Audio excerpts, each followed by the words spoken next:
This is Plant-Based Briefing, the best diet for healthy aging by Dr. Michael Greger at nutritionfacts.org. And I'm Marian Erickson, and this is the curated content plant-based podcast for people short on time but curious about plant-based and vegan living. Today's article is by Dr. Michael Greger at nutritionfacts.org. They're a nonprofit. They're one of the go-to places for nutrition information. What they do is summarize all of the latest peer-reviewed health and nutrition information that's been written in English, and they present it in a format in a way that's easy to understand with no conflicts of interest. So now let's get to today's plant-based briefing. The Best Diet for Healthy Aging by Dr. Michael Greger at nutritionfacts.org. Swapping just 1% of plant protein in place of animal protein was associated with significantly less age-related deficit accumulation. Aging, that's the subject of my upcoming book, How Not to Age. This post will give you just a taste of the vast body of evidence I will be covering in the book. Based on a study of more than 400,000 people, replacing just 3% of calories of animal protein with plant protein was associated with a 10% reduction in overall mortality risk. That comes out to be about an extra year of life, swapping out just 3% of any animal protein with plant protein, and egg protein was the worst, meaning egg whites. Swapping 3% of calories of egg whites for plant protein was associated with more than a 20% reduction in overall mortality, worse than red meat. But it's not just about adding years to your life, but life to your years. What about changes in dietary intake of animal versus vegetable protein and unhealthy aging? Healthy aging is defined as the process of developing and maintaining the functional ability that enables well-being in older age. No one wants to be just a vegetable, and you may be able to avoid that by eating more vegetables. A higher intake of vegetable protein was associated with less accumulation of deficits based on functional impairments, self-reported health and vitality, mental health and diseases, and the use of health services.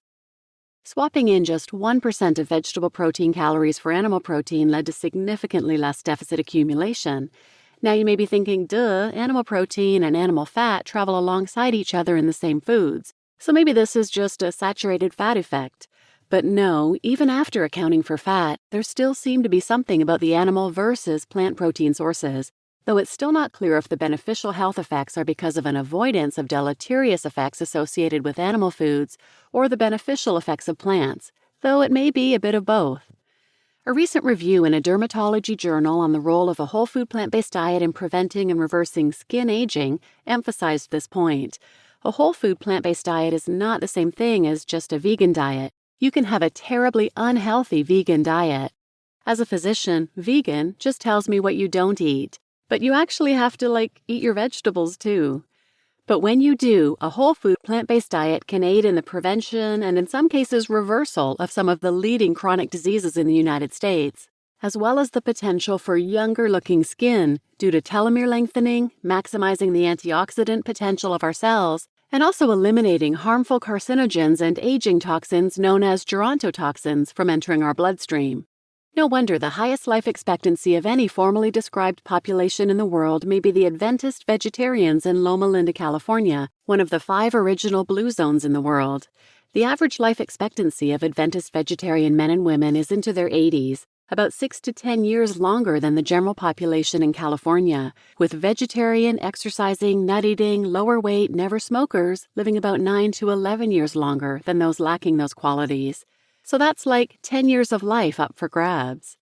Now, substantial gains in life expectancy would only be worthwhile if they were also accompanied by a longer period of good quality life.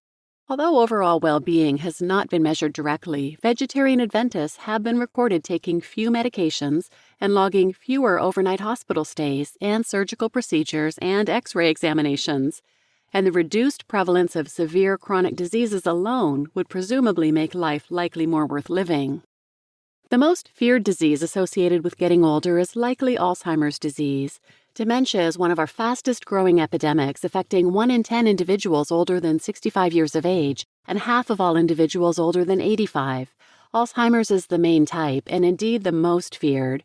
So when we're talking about plant-based diets for healthy aging, particularly intriguing is emerging evidence that diet plays a major role in the prevention of age-related cognitive decline and Alzheimer's disease.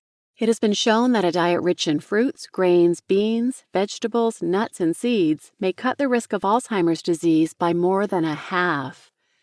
This is the study they're talking about, the so-called MIND diet, which emphasizes natural plant foods, including specifically berries, the healthiest fruits, and greens, the healthiest vegetables, while limiting the intakes of animal and high-saturated fat foods like meat and dairy. Stricter adherence to the MIND diet was associated with a 53% reduction in risk for Alzheimer's disease.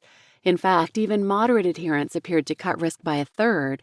Overall, participants who showed a high adherence to the diet had cognitive functioning equivalent to a person who was 7.5 years younger. No wonder people who ate meat, including poultry and fish, were more than twice as likely to become demented as their vegetarian counterparts. And we're talking 3 times the risk when past meat consumption was taken into account. This may be because plant-based diets are known to preserve body tissues from both oxidative stress and inflammation, hallmarks of these kinds of degenerative diseases. That may be why berries are so protective, since they're so rich in antioxidants, and in terms of inflammation, those who avoid meat display a higher abundance of anti-inflammatory compounds flowing through their systems and lower levels of pro-inflammatory indicators like C-reactive protein. Dietary factors also influence the effect of stress on cognitive decline.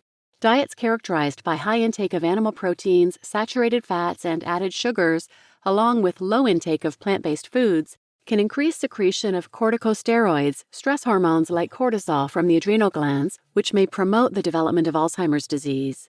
Then there are the gerontotoxins like AGEs, advanced glycation end products, in our diet that may be a factor in the development of Alzheimer's.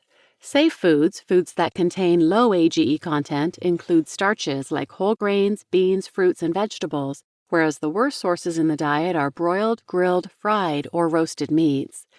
The cooking process is important. Chicken breast has an AGE amount of 1,000 units when boiled in water like chicken soup or something, but that same chicken breast jumps to 9,000 units when broiled.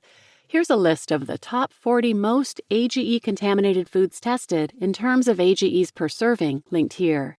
As you can see, it's almost all meat, chicken, bacon, hot dogs, and on down the list.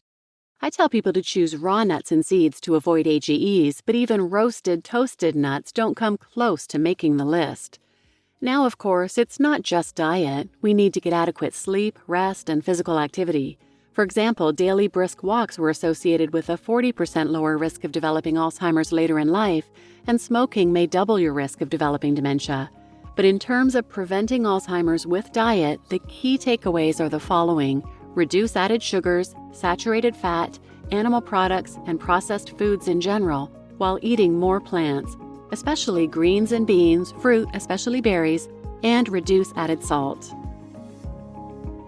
You just listened to The Best Diet for Healthy Aging by Dr. Michael Greger at nutritionfacts.org. And I'm your host, Marian Erickson. Please click like on this video if you're listening on YouTube. Please share it with anyone who might benefit, and thank you for listening.